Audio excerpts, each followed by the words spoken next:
So here we are on one of my favorite news sites to waste some time.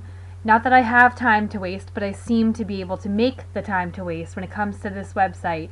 We thought we'd seen everything in social media with Facebook and Twitter and Google Plus and Clout. And here's one more. This website is called Pinterest.com, and it has taken the social media world by storm. It is a social networking site, but it works on a very visually based premise. So Pinterest, I kind of think of it as the website of everything pretty, because people pin things to virtual cork boards. Think of it that way. If you had a bulletin board hanging up in your house, you would cut things out of a magazine, pictures, articles, recipes you want to try, craft ideas to do with kids, you name it. All those things that you would traditionally cut out of a magazine or print off the internet, no longer necessary because you can pin it to a board on your Pinterest account. You can follow other people's boards, you can follow friends, friends can follow you.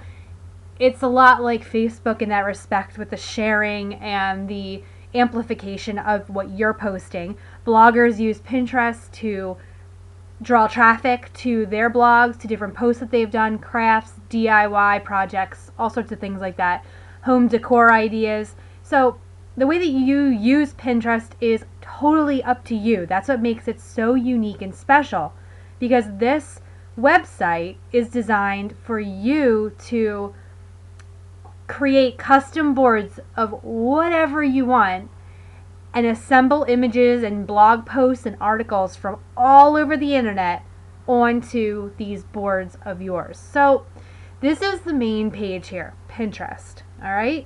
It is at this point invite only, but let me tell you, you can request your own invite. You simply go to this red button. That's how I signed up, and I had a email in my inbox within a few hours with my own unique link to go ahead and sign up for my own account. So you can either ask one of your friends who's already on Pinterest to send you an invite, or you can just come here and do it yourself, and you should have your invite waiting for you, not too far into the future from there. So you go ahead, you sign up for an account. The thing that I like about Pinterest is it does give you 3 different options to log in. You can log in with your Facebook account, you can log in with a Twitter account, or you can just do a standard email address and password. So since my browser is almost always logged on to either Facebook or Twitter, those are usually the ones that I choose. So today I'll choose to log in with Twitter. It has already stored my information in there, so I can just go right ahead and sign in. And you will see it's going to load my Pinterest page. Now this is just a compilation of their main page with some of the latest things that people have pinned. And there are a couple ways to look at each post. There's a couple things you can take out of it. For example, when you hover over a specific picture, this picture is being pulled in from a website somewhere, like a blog or some other site. There's an article or a post with this picture on it. So this picture, if you were to click on the picture, it would give you even more information and a link to that original source, which is really nice because as a blogger, you get sick and tired of people trying to steal your material and copying things that don't belong to them. So this is a really nice way. It has a built-in system for making sure that it's crediting the original poster. So I like that about it a lot.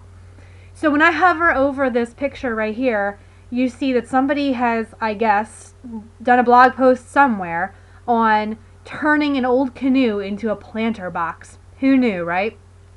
So if I look over here, I see the picture, I see the text that somebody typed in here, and then I can also see it has 126 likes, 6 people have commented, which you can see the comments down below, and 529 repins. So 529 other Pinterest users have repinned this picture from this particular user.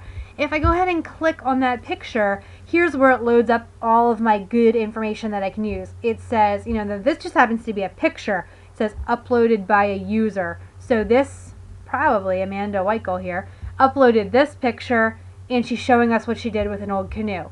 If I were to perhaps click on one that came from a blog post, for example, let's go down. All right, let's look at crown cakes down here. I'm going to click on that, and I can see right here, this is the original blog that it came from.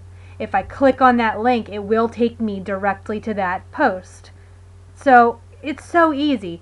All right, so that's a basic overview of what this main page tells you. Now, of course, I want to go to my dashboard when I log in. I want to look at my boards. I want to look at the things that I like to use Pinterest for. So if you come over here to my dashboard here I am. You can see my followers. You can see how many people I'm following. And then you can see all of my boards that I have. And it's hard. I try to really come up with general interests of mine that I can, pin different things onto when I see them. But I'm always coming up with more boards. I mean, I have 20 boards going on down here, and I'm always adding more. It just depends on what your interests are and what you're looking to do. So I keep my Someday with Kids board up at the top because that is probably one of the main boards I use. I'm always finding cool stuff to do with kids or pinning things that Lily and I have done together. So these are all of my boards, right here. And then the pictures on each board, the individual pictures, those are your pins. So the basic idea is you can spend time on Pinterest looking at other people's pins and repinning them onto your boards, which then your followers will pin onto their boards or click like or what have you. Or you also have the option of pinning things as you're searching the internet. So I'm going to show you how to do both of these options.